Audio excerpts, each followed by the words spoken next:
போதக வேத எழுத்துக்களின் தரிசனம் என்பதை குறித்து தியானிப்போம்.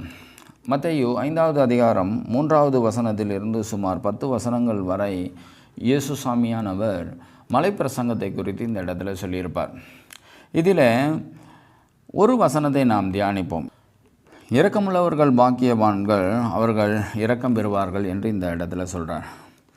அதாவது நாம் இரக்கம் பாராட்டுகின்ற உள்ளமுடையவர்களாய் இருப்போமானால் தேவன் நம்மத்திலே இரக்கம் பாராட்டுகிறவராய் இருப்பார். அதோடு மாத்திரமல்ல, மனுஷர்களும் நம்மீது இரக்கம் பாராட்டுகிறவர்களாக தேவன் செய்வார். எனவே நாம் இரக்கம் குணம் இல்லாமல் இருக்கப்படும் பொழுது மற்றவர்களிடத்தில் அவர்கள் எனக்கு இரக்கம் பாராட்டலாம், அவங்க எனக்கு இது உதவி செய்யலை, அது உதவி செய்யலை அப்படின்னு நாம் நினைக்கிறதே ஒரு தவறான ஒரு எண்ணங்கள். ஒரு போதகர் நிமித்தமாக நீ முதலாவது மற்றவர்களுக்கு இரக்கம் பாராட்டு.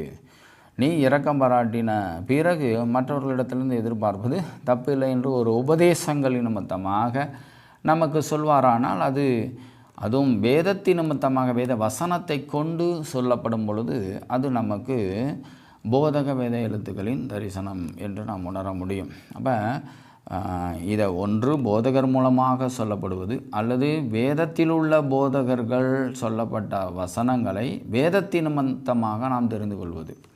எனவே இது இரண்டும் ஒன்று தான். எனவே